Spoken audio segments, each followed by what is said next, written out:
And we are live here with Kieran Warwick for the AMA with the CEO and co-founder of Illuvium. And I think also head of marketing. Do I paraphrase your positions here? Yes, although we've recently hired someone who's technically head of marketing, and you would call me, I guess, the director if you had to call me anything in marketing. All right, Mr. Director. Really glad to have you on. Thanks for taking the time, and we have a lot of stuff to dive into today. And we're going to start with Illuvium Beyond Wave 3 launch, which will happen later on today. Super excited for that. Are you excited? Are you going to buy some? Yeah, of course. I'm. It's been so long that I feel like it's been too long. You know, originally the plan was we're in a bear market, the games aren't live, there's no way to utilize the cosmetics that you get from Beyond, so there was no tie-in, and a lot of the community members didn't want us to launch Wave 3, even though it's been ready for quite some time. And I think it was just one of those things that got a little caught up in the launch, and you know, all of a sudden we're like, shit, where's that wave? You know, like, and now that it's here, I'm like, it kind of doesn't feel real, but I'm so ready. I'm gonna drop a lot of money on this wave. Yeah, me too. I still have a lot of discs I'm holding on to for the last waves, but I'm excited for this one because the art is just phenomenal. And we have a lot of new features like the leaderboard and the album system. Do you think those will perform good? People are gonna like it? 100%. I think the leaderboard, the way that it was set up, it sort of compounds how people's frustration. If you got in wave 1, then you're sweet.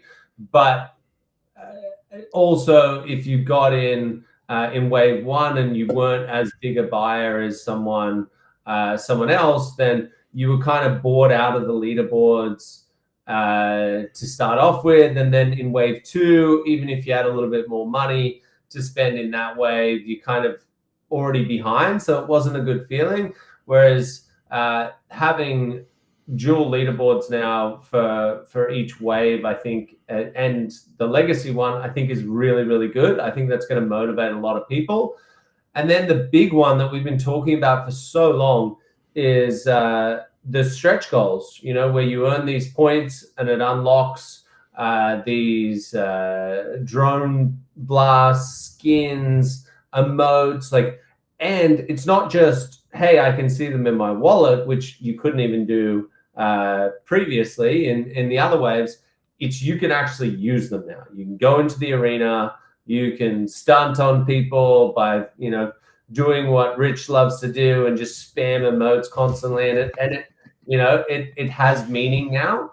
And I think it ties in really, really nicely to the rest of the ecosystem. Yeah, 100%. I like how it looks, the new album and everything. And do you think we're going to get the drone blasts? Like, are they live already so we can use them right away? I believe, because I know battle boards and skins and all of that is already ready. Yeah, it's dev complete. I think they were testing it. I'm not sure if the plan is to get it into this patch, which was meant to be out this week. I don't have an update on that either, but I have a feeling that if it's not in this patch, it'll be in the next one. Like we're very, very close to that. Yeah, fair. Will we be able to buy the discs with fuel already? Because I think that's something that has been proposed. Not yet. So yeah. It was one of those ones that was a little bit up in the air. I think that the main thing for landholders is you will get your 5% of the purchases. There's a lot of changes that are coming for the economy and the way that fuel is purchased and even generated. And so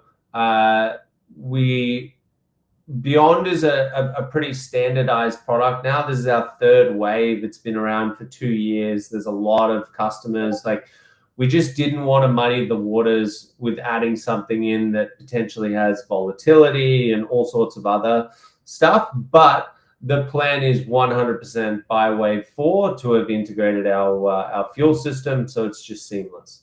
Yeah, that makes sense. And that also brings me to a question which was supposed to come later, about the fuel system. Right now we have 3 different fuels. There was talk if we go down to just one fuel. And also we have a little bit of oversupply right now because of the 19-to-1 feature where the DAO generates 19 times whatever is purchased, and one part is getting sold by the landowner owners. Do you think there is an update coming for that soon? Like, there is a huge proposal coming, right? Like, this is without a doubt an ICCP situation. We're changing the configurables, and the whole idea of this at a high level is for us to simplify the entire system. While we thought that a system with that's controlled by market forces and supply and demand would be really, really cool. And I think it probably would be, but there are a couple of challenges there that were, tough to see. And we really wanted to see like what this system would look like. We knew we could fall back on something else if required. And this is that moment, right? Where we've said it's not providing the allure that we initially wanted. We need to make it super simple. So when someone goes into the overworld, they know that it's going to cost the same amount as what it would have, the week prior or the month prior or the year prior, right? And the other thing is, I don't think that players appreciate the complexity of having a 3 fuel system. And so this proposal will also aim to consolidate those 3 fuels into one, which I think is really good, alongside flat pricing and just taking away a lot of that onboarding confusion. But it's a proposal. It'll come out from our head of economy in Perry, and then the DAO can do what it does best and discuss what's good and what's bad, and we end up going out with whatever the community wants. Yeah, you're doing almost my job for me here because you're leading right into the next question, which is about the economist that we hired in the back. It's not Perry, right? But Perry took over his job, I guess, because he's really good with numbers. He said he knows what he's doing. Yeah, so absolutely nothing that our previous economist did in terms of, wasn't doing a bad job at all whatsoever. It was nothing to do with that. But about 3, maybe 4 months ago now, I sat down with the other guys and we said, look, the reality is we need to make some changes to the team, and we've got to consolidate some roles. And it means that some people will be doing, double the amount of work and whatever. But a lot of the people that we have now been here for like 3 or 4 years. So going to Perry and having that conversation and saying, hey, unfortunately, we just can't afford to be spending our runway on a role that you can do, even though that means that you're going to have to work a lot harder.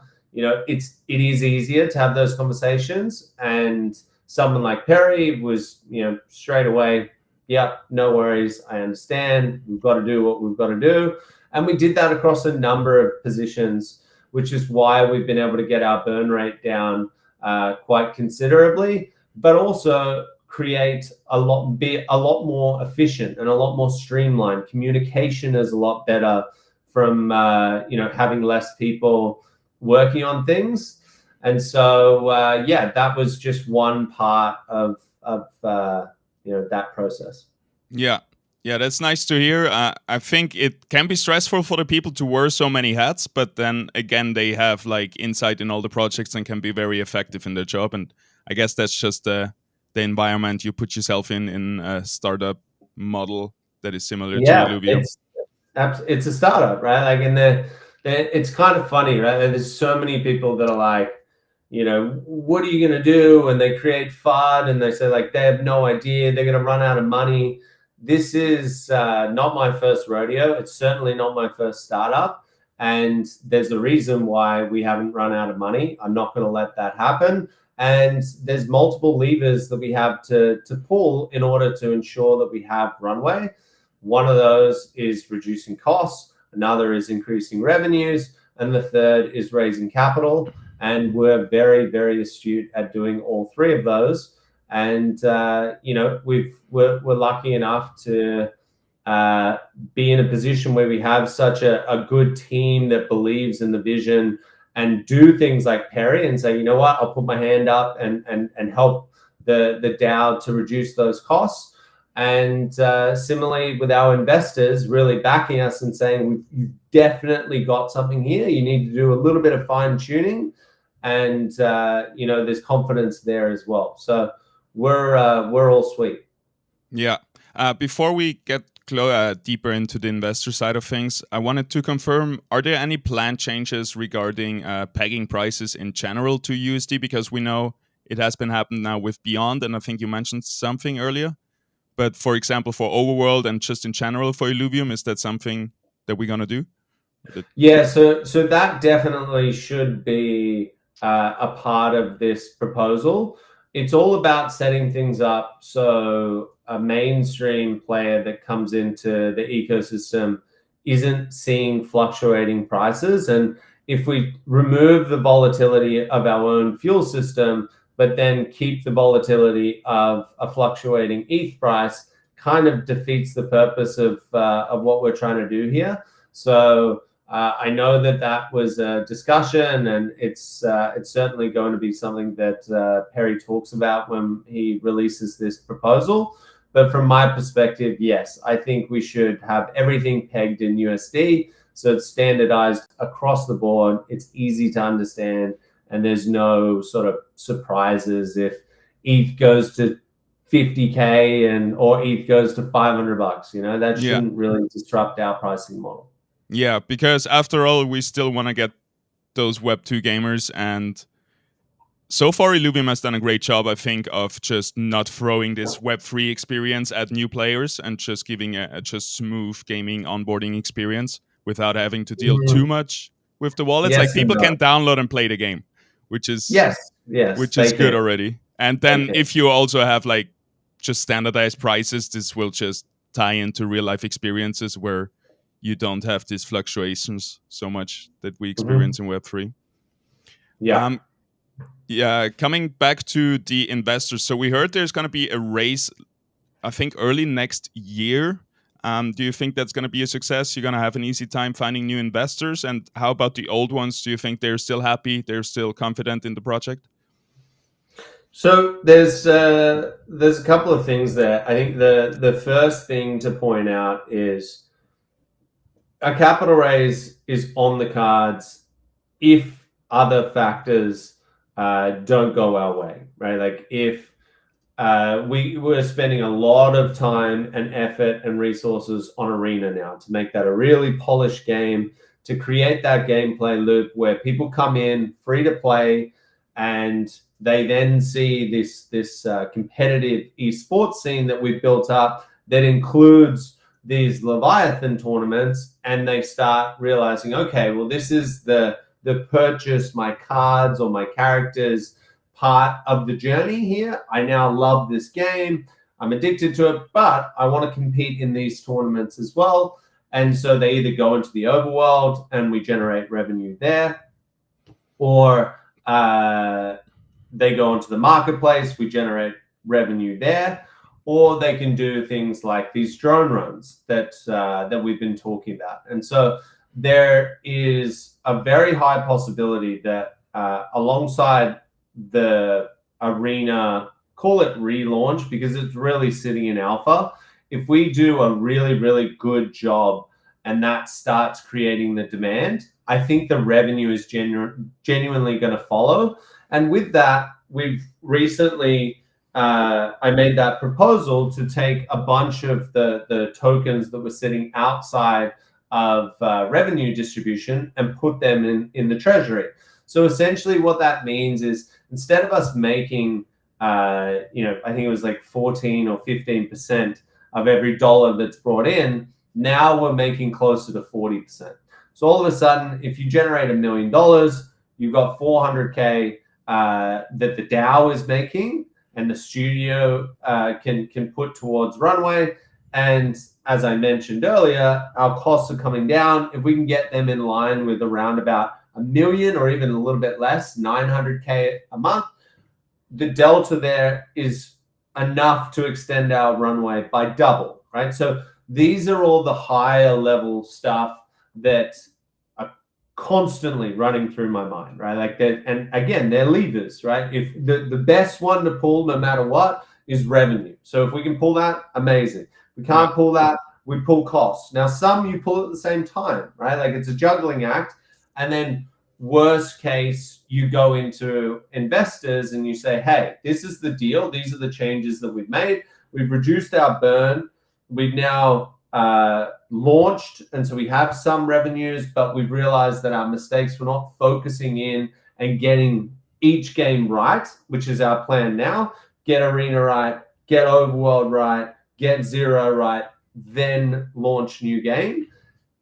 If we go in there with that, plus all of the other things that I've just mentioned, then it paints a really good picture to say, okay, we get it. This IP is something amazing that we think will be built into something that people love. It's a less risky bet than, say, putting in money into something that hasn't proven that they can build anything, doesn't have much brand loyalty, doesn't have much of a community, all of the things that we have in abundance. And so, yes, I'm very confident that if we needed to, we could do that. Alternatively, as well, one thing that I didn't want to use last time was the ability for us to raise through our Forge, which is the community mechanism. And there's that potential as well. So, so many different things to do and unpack there. But the reality is that we'll be all good. Yeah. I remember I was voting in the council for that IAP to move it to the treasury and the in-game rewards. And internally we were discussing, like, everybody's voting up, but do they know that they're taking revenue distribution away from themselves? And we let them know, and it was clear they knew, and they were just happy with Illuvium making the right moves, even if it lowers their gain, that Illuvium just has enough of a piece of pie of the revenue distribution to be sustainable.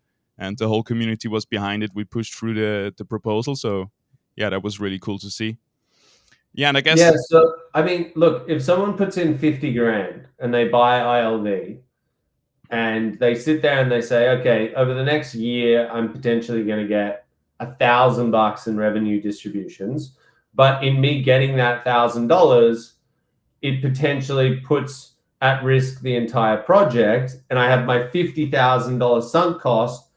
It doesn't really make sense when we say, hey, we'll give you 500 instead of the 1,000. But that means that we can get 2-3 years down. It's a no-brainer, right? So that's why people voted the way that they did. Yeah, it goes back to the old conversation where the best way for everybody is always the best way for Illuvium, because if Illuvium goes to shit, it doesn't matter if you had like a little bit more to extract in the short term. In long term, we need to be like, the whole thing needs to be sustainable for you to make money. So sometimes investors, stakers, or maybe, which leads us into the next thing, people with perfect stat Illuvials need to take a hit to make the game better and to actually gain more in the long run for themselves. So talking about stat changes, do you have anything on this, and maybe explain why we need to balance the stats, which I think is currently the idea, right? Yeah. So look, it's a touchy subject. You've got a lot of people out there that, not like, rightly so, they've gone and spent hundreds of hours, some people thousands of hours, collecting alluvials and making sure that they get stats that are really good. And the reality is they either want to destroy people in Leviathan because they've done all that hard work, so they want to feel good by winning, totally get that. Or they want to be able to go and sell those alluvials to someone else who's coming into the ecosystem at a later stage. Now, the plan that when I first played Gauntlet, I was like, this is insane, right? Like it's so far gone that we need to, you know, go in and balance it. And a lot of those people are like, well, no, you're basically nerfing our stats. How can you do that? And I'm not doing that because I'm some, you know, mean person that's sitting there with a magnifying glass, burning them, saying, you know, you're not going to, like, how dare you think you're going to be able to get the stats that we initially, you know, said you would. It's because it's too far gone. And I don't know for sure. We still need to do a bunch of testing. But if we get the feeling that we're not going to be able to convert people over from free to play to the pay to play version, we're screwing those people way, way, way harder than nerfing their stats by 10% or 20% or 50%, right? Like, because that we don't want to nerf it to the point where they aren't at an advantage to win, right? I don't want that first reason. I don't want to take that away. I want to win. I want to go and spend 50 grand and win, you know? Yeah. But I also, in that same vein, I also don't want a situation where it's cheating, where I spent 50 grand. If I come up against anyone else that has spent less than me and hasn't bought as well as me, they're screwed and that's it. See you later. That's not fun because I'm not winning them. It's just default. It's like having cheat codes on. So I get the winning side. I'm very competitive. I want to win, but there's also that. I don't think people are upset for that reason. I think people are upset because they want the value to be there. They think, and it's short-sightedness, right? And I mean this in a respectful way because I get it, right? Like, it's like, don't take something away from me. I totally get that mentality. But if you've got a situation where not reducing the stats slightly creates this situation where you aren't able to sell your alluvials, you're going to be sitting there going, this is bullshit, right? Like, where are the buyers? And it's like, the game is so cracked out that no one wants to come across and play. Like, now do you want to reduce the stats a little bit to get more players in so you can sell your alluvials? And they will, but I'm just going to preempt what is without a doubt going to come down, you know, later, where people are like, well, this is bullshit. We've only got 100 people playing Leviathan and there's 100,000 people playing the free-to-play. Like, of course I can't sell my alluvials. And it's like, well, let's make the game slightly more balanced. Just trying to do that, you know? Yeah, and might as well do that from the beginning, right? I've also spent a lot of money already in perfect stat alluvials, but I just know that it's all about the player base. And if we don't start off with a good player base in Leviathan, it could go into a downward spiral where the small and medium wallets are always going to get matched versus the best players, and they just going to get stomped. They're going to be like, all right, I got no skin in the game. I'm going to sell my stuff. And we're going to end up with 10 people who are dominating everything, and then the whole Leviathan mode fails. So I appreciate that we're going down a road where we have the best chances of succeeding, having the best player base. And then in the end, it's easier to boost the stats as where if we launch it right now, it would be just overpowered. And I think like a large wallet should still be able to compete with a very large wallet, or a medium wallet with a large wallet, but a small wallet shouldn't be able to beat a large wallet or something like this. There should be overlap, but you shouldn't be like, it shouldn't be a default win, like you said. And as long as the player base is big enough and you face versus people that have a similar wallet size, then it's not going to be a problem, right? Then who cares what the big people up there are doing? As long as the gold people, I'm gold, the gold people I play have similar wallet size, it's all right. And for that, we just need a bigger player base, and to make it more balanced, more accessible, I think we'll just help that and help the whole thing. 100%. Yeah. We're jumping a little bit back and forth between topics, but a very important one that I don't want to miss is about pack opening and overworld features. So is there anything you can let us in? Like, there was talk that overworld is going to be paused, not removed, but right now it looks like we're gonna have pack opening and Overworld. Maybe on how they perform, we're gonna decide if it has to be paused, and also are we gonna get subscription models, free to play? There's so many questions there. Sorry. Yeah, no, it's fine, it's fine. And it was a very open discussion that I wanted to have. I think one thing that we strayed away from, purely because things just got too frantic, too busy around that sort of like 6 months prior to launch to now, is we weren't in the community enough, engaging, talking to them about what they want and how they want it and when they want it, all of these sorts of things. And so I made a concerted effort to go in there and say, okay, here's the deal. You know, the overworld right now, we've got a situation where people want to collect these illuvials, right? Like someone like me who spent, I think, $4,000 on doing overworld runs should have spent and would have spent, call it 50 grand, maybe 100 grand, if I could do it in the space of 30 seconds, right? And where it became abundantly clear was when you look at the revenue for Illuvium Beyond, that doesn't have a game attached to it whatsoever. It doesn't have, it's got the collection part, which is cool, but it's easy to obtain. And that 10%, that top 10% generates about 80% of the entire revenue for Beyond. Now, if you look at that model and you think, okay, well, what's wrong with the overworld? It's not that people don't want a Ramfire to be able to play in Leviathan for. It's when you have to do 150 runs that take 30 minutes each. It's out of reach from a time constraint. I don't have that time, right? Now, chances are, because that top 10% are high net worths, they're either in a job where they're doing 80 hours a week, or they just don't want to spend that much time grinding in a game. They're more the type of people that are like, you know what? I'm going to chuck on Arena, play a couple of games, and then I'm going to go back to my trading, or I'm going to go back to building my company, or whatever it might be.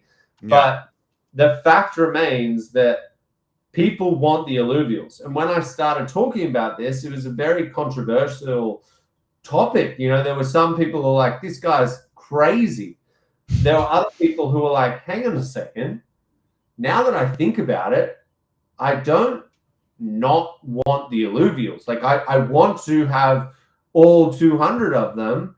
It's just I don't have time. So what you're talking about, where I can instantly get them, I'm in. And, you know, and there was even people where I didn't think would be in favor of it. I thought there would be the complete opposite. And they're like, yeah, this is insane.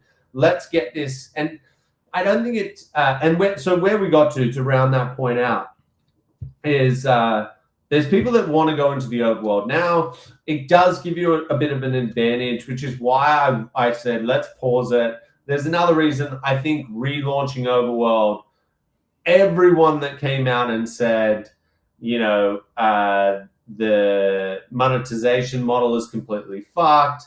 I hate how it's just, you know, constantly over and over and over again, charges. The whole narrative across crypto Twitter was Illuvium's launched and this financial model is fucked, right?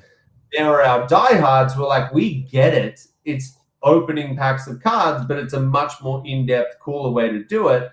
But for the rest of crypto and for a large part, any mainstream players that we had that wanted to play, they were like, this is insane, right? And so for me, there's something to be said about, we listened to your feedback, we fucked that up, how we did it. We're not trying to force it. It's very clear that this isn't the way.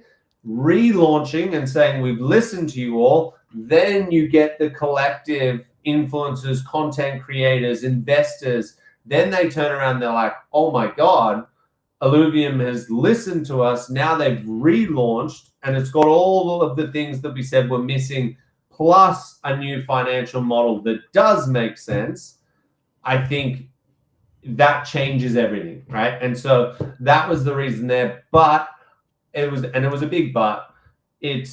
There's a lot of players, thousands of them, that play the overworld, and they were the ones who piped up and said, hey, this is bullshit. We don't even want to do the drone runs. We're happy to keep on grinding, but it's fine for us. And so after that 3 days of like 10, 15 hours of discussing each day, I got to a point where I was like, you know what? I think it is better if we just keep it open, and we can still spin it as a mark. Once multiplayer and combat and quests all come in, we can still spin it as a relaunch and just sort of keep people allowed to go into the overworld.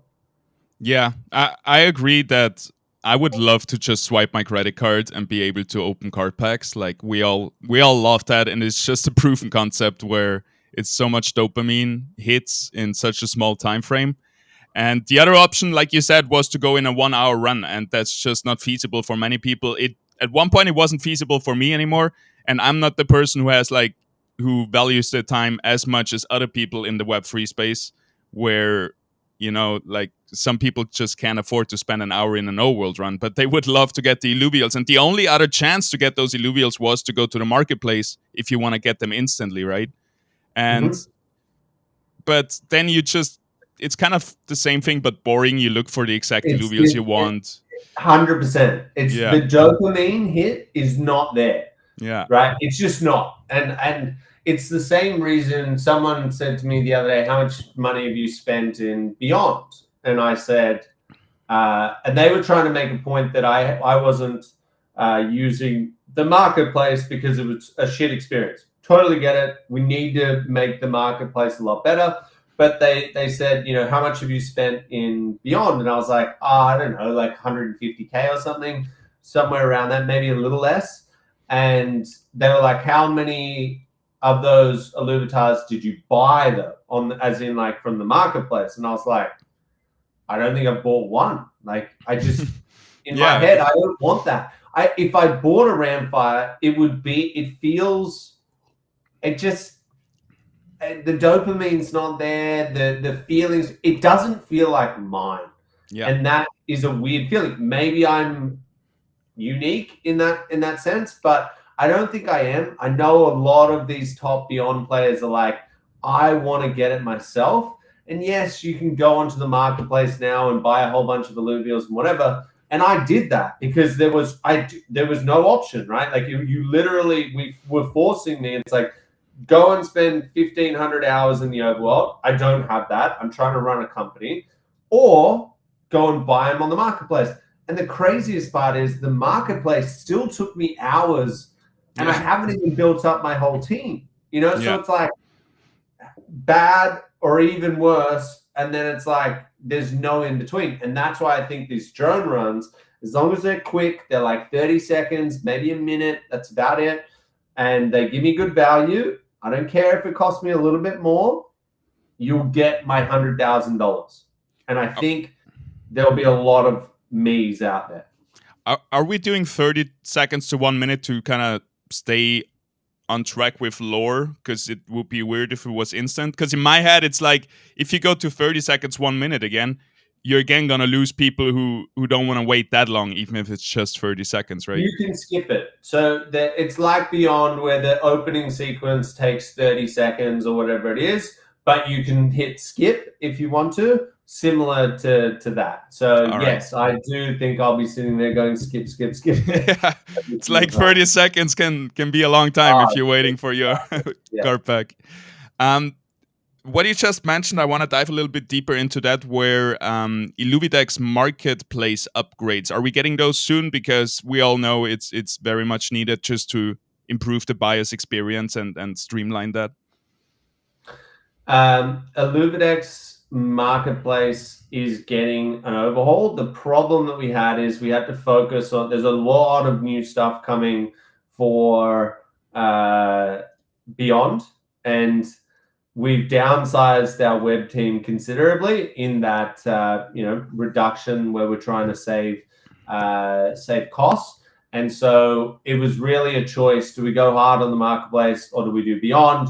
Beyond, we know works. It's a tried and tested thing. And so first we're doing that. And then the next feature that you'll see on Marketplace is the ability to check its purity rating. So quickly you can identify this is good, this is bad, I buy the good one.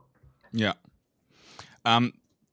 Completely different question, but I thought that was a really interesting point from the community. Unreal Engine 5.5 is on the horizon, and it's set to bring a lot of performance optimization improvements. Is that something that Illuvium is looking into, or are you going to stick with what you have now with Engine 5? Not yet. So I spoke to Roger about that this morning, actually, and we've got too many things that we're deploying over the next 3 to 4 months, but certainly something that we'll look at in the future. Yeah, that's cool. And can we expect an updated roadmap? I think this is one of the most asked questions anytime soon. And more specifically, do you have any rough expectation with multiplayer season 3, for example? I think is a really big point when season 3, if we even can still call it season 3, right? Because it will be so much different from season 1 and 2. So whatever it's going to be, certainly season 1. Not going to call it an airdrop, but yes, the incentives that are coming. The only reason that we haven't launched them yet is we need Arena to be in a really good state. We're testing a bunch of stuff right now. There's a Ranger that's come out. We had the patch A, patch B. We wanted people to test that. There's a bunch of bugs that, thankfully, the new version, I think, certainly for me, it seems to have stamped them out.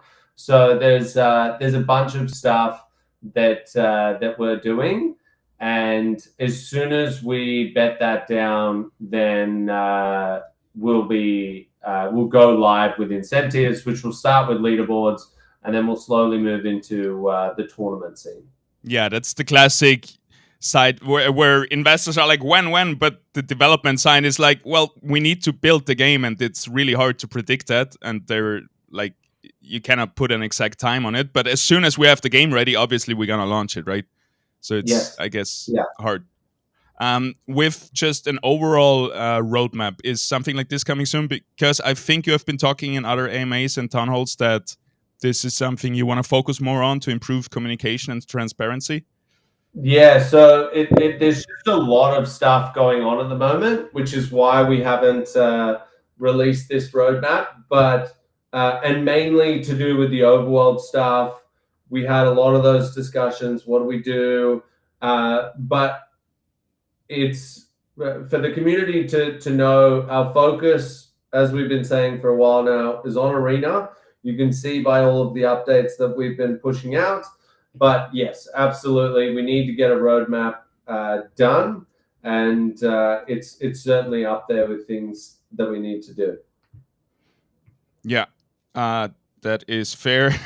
I'm jumping back to Illuvium Beyond. I appreciate how flexible you are with all these questions. You live and breathe Illuvium, as I feel similar sometimes. I'm actually freaking out a little bit. I've just realized I've lost my. I haven't lost my wedding ring. I go to the gym now, and I've put my wedding ring in my shorts.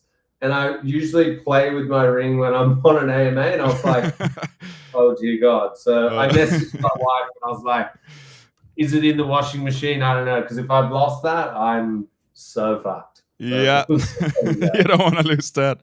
Well, good luck on finding that. Thank you. Talking how precious things are, why, a little bit of a controversial question, why are standard discs priced 4 times higher than Panini pictures, like picture packs in, I think England was where this example came from? I don't know what the fuck Panini packs are. It's like the stickers. I know what Pokemon cards are, and they're around that price point. They're very reasonable when you talk about NFTs. If you look at almost every other large IP drops that happen across certainly the crypto market, we're nowhere near. We're way, way, way cheaper than everyone else. And so it's a way for us to be in that sort of sweet spot between it's a little bit of a premium for a mainstream person, but a standard disc for $4.99, it's not crazy, you know. But I don't think we're gonna sit there and start selling discs for $1. Yeah, that makes sense. I don't know what these paninis are. Yeah. I guess that where they came from was like, this is physical. I also get like 5 things. But these days, it doesn't matter if it's physical or digital anymore. It matters how good is the art and how much did it cost to produce the art. And the art is phenomenal. Like it's every time I look at especially all the NFT art that we do in Illuvium, it looks insane. And then how much does it cost to distribute and everything? And sometimes on the digital market, that's even more expensive, probably, where you have to do all the blockchain stuff and everything in the back instead of just printing them and shipping them out. So it doesn't really, just because it's digital, it doesn't really help you that much with lowering the price. And because the quality is so high, I can definitely see how. I mean, look, there's manufacturing costs when you talk about physical stuff, which definitely gets up there. Then literal distribution, where you're sending packs of cards to either direct to the consumer or direct to stores. There's a lot of costs that go into physical. So there are advantages of digital, but we do spend, like, if you look at some of the NFTs where they're like, all right, it's a 0.1 ETH mint, and it's a drawing that Aaron could have done. Like, we did that memeable Whamfee or whatever it was. Like, these are done like over months and months by professional artists that, as you can see, like the art speaks for itself. So in terms of how reasonable we are priced, I think we're pretty sweet when it comes to Beyond, like, honestly. Yeah, I guess you gotta hold yourself accountable to the industry you're in, and we are in the NFT industry with Beyond, and yeah, like you said, we're below the competitors. People in chat saying they want some Illuvium Panini stickers, just like a little physical sticker thing they can stick around. I like that. Can throw it in with the real discs, with the metal discs that we have. So there is something about the seasonal content, because we had Halloween, what was it, a month ago? And do you plan to have any winter or Christmas themed events? For example, like Santa hats on Overworld Illuvials, winter skins, or emotes, similar to what we had with Halloween? So Roger loves Christmas. He's one of those people. I couldn't. So does my wife, to be honest. But I couldn't really care less. But because of Roger's love for festivities, I would say absolutely you're going to get some seasonal content that comes out. Nice. Yeah, I kind of still have good memories for Christmas, but once my turns a little bit dark, but once my grandma died, Christmas died with her. It was always at her place and everything. And since then, I feel like, all right, this behind me. I don't need this anymore. But it probably comes back once you have kids, and probably soon once your kid will appreciate those presents. It will all tie. You go full circle, I guess. Okay, so yeah, my logic is getting 20 to 50 rich players to fund the development, to make it fun for the people who aren't willing to spend. Yeah, that's good business. That's to answer your question for Arbor. I would like to do that instead of us not being able to develop things anymore. So there's an answer for you there. In terms of season 3, once again, I do not have an exact date for you. The minute that the game, as in Arena, all of the kinks are massaged out of it, then we will definitely go live. We do not want a situation where someone's in a tournament and there's big prize money on the line and there's a server error and they get kicked out, right? Like, that is going to create a lot more hate than it will you guys having to wait an extra week or 2 weeks for season 3. So once again, we're not doing it because we're nasty. We're doing it because we want everyone to have a really good experience. And we will announce when season 3 or incentives, whatever you want to call it, starts. And that's just the answer that I have for you. Yeah, and I can be witness to that because the last 2 weekends we hosted tournaments sponsored by Illuvium. So thank you for that. Like there's still tournaments going on, and we're just like testing the waters right now. With like the first one was $500 prize pool, then we had $1,000 with 64 players, and it worked really well. But also the main concern of people was, "Wow, I had a crash. This is so unfair." Well, we are still in open beta, and that's why like there is not more push towards like tournaments and stuff like this, because if you are suddenly in a $15,000 tournament, like maybe we would have to restart 15 times because we couldn't Yeah. play with a bug happening, and then people could force bugs and it would be exploitable. So there's a Mhm. lot of things that comes into consideration there, but stuff is still happening. Like I like this preseason right now a lot. People can prepare for Leviathan. They still have tournament esports going on, and yeah, we're just getting there, right? And the most exciting thing that I heard you say in the past was where you said most of our marketing budget is still in the vault. It's still waiting for us to get that product polished, ready to go, and once we have that, we can really push for it. And this Yeah, really, yeah, feels good. we did it. So the we did a decent push, and we spent a bit of money when we launched. We had to do it justice, even though the games we knew weren't in a polished state across the board. We knew that we were launching. We had to throw some money behind that, but we quickly pulled that back. We realized, we said, okay, we got another 6 months here where we need to make things a lot better. Once we do that, we can do very targeted advertising. And so the plan is to get all of the influencers that play TFT in one tournament, one invitational. We've already started organizing it.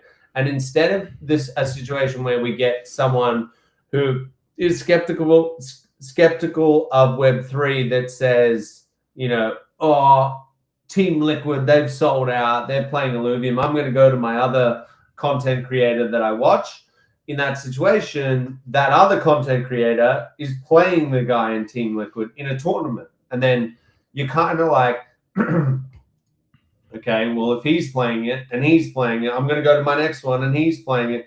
Everyone's playing it. All right, there must be something here. Holy shit, these guys are playing for, $100,000 of prize money. All right, I'm going to download the game. And we want to make sure that when we get that, we've had 70,000 players go into arena at one point. We know how to bring the players in there. We just will not do it until the product is polished. And the next 3 months of us delivering update after update and quality of life feature is going to get us to that point where we say, tick, now retention is high enough. Let's open the floodgates. And that's just the first stage. Yeah. Appreciate you speed running the questions here with me. We're almost done and we're almost at the hour. So I wanted to ask you maybe one, maybe two more, if that's in the time. But usually my channel isn't about Illuvium Zero. I'm a PC gamer. I'm not really a mobile gamer, even though the game is great, I think. Could you maybe reinforce or maybe like talk a little bit about Illuvium Zero, where we at, where we going? Yeah, so I think that the biggest thing that Illuvium Zero people want is a return on their investment, which makes absolute sense to me, right? Like it is a fun game. The people that play, they fucking play, right? Every single day they log in. It's kind of a necessary thing for you to do. If you're generating fuel, you log in multiple times a day. So active users, based on how many people can actually play the pay version, is huge. It's super high. Retention is really high. But I think what they want is people to buy their fuel, right? And so what that means is, while we've refocused, we haven't gone away from building megacities or blueprints. Those are very, very close to being done. They're a little bit delayed, yes, but they're absolutely being worked on and tested currently. So they will come, but then don't expect 10, 15 updates to come to zero, because that's not going to generate demand of your fuel, right? And we've realized that. So what we want to do first is get arena pumping, get the demand coming back for people buying alluvials. That means going into the overworld, spending more money there. And You need fuel to do that. And I think you could say to Illuvium Zero holders, hey, do you want to 10x the fuel demand, or do you want an extra feature? And I think 99% of them are like, 10x my fuel, and you've got a deal. We'll give you a pass there. And so that's our thought process as well, and that's what we're doing. Yeah, that sounds great. And for the last question, I want to put you quickly on the hot seat, because a lot of community members take your word as a promise and like written in stone. And you have said you have talked about a 15K tournament in the past, and people are still waiting for that. And you have talked about a Leviathan tournament a few weeks back, and people keep quoting you. I was trying to defend you a little bit, where you're also just a person. They say like, he's the owner of Illuvium and he promised this. I'm like, no, he's the CEO. He has a high position and he said something, but that doesn't mean Illuvium announced it just by him saying it. And it's people gotta also see you as a person where maybe it's a good faith goal, but it's not like this is now 100%. When do I say, it's like when I say to someone, hey, I'll give you this, it's like 1 a.m. or whatever, and I'm like, anyone beats me, you can have this. And then 3 days later, they're like, where the hell is my thing? And I'm like, first of all, I don't send the prizes out that I give away. Like, someone else will do that. What do you think, I'm lying? I'm going to be like, I'm going to give you this and then rug you? Like, no, same thing. We will do the Leviathan tournament. We absolutely will do it, right? I didn't say on the 15th of November, we're going to do the Leviathan tournament. And then 6 days go by and people are like, he's a liar. It's like, I said something, we are going to do it. We absolutely will do it. Of course, we're going to do multiple tournaments. Like, it's a no-brainer. The game is crashing right now. I do not want to start a tournament where, as you say, you're doing them now, the small ones, $1,000, if you're in a $15,000 tournament and the number one player is about to win 10 grand and he crashes, that's a shit experience. It's a shit experience for the viewers. Everyone's kind of like, what is going on here? So again, it's not a situation of me teasing people and saying, we're going to do it. Nah, I'll take that away. It's like, there's reasons for why we're not doing these things. Have a little faith in me that when I say I'm going to do something, I do it. And that's it, right? Like, it will come. Yeah, I wanted to give you an out where it's like, yeah, maybe you sometimes say something too fast, but it's not feasible from Illuvium Labs. You haven't talked to the people already. No, take Kieran's word as a promise, as written in stone, but just give him some time. Yes. That is very fair. All right, we are at the hour. Thank you very much, Kieran, for taking the time. I hope we can do this again in the future. And it's always great to talk to you. No worries. Thanks,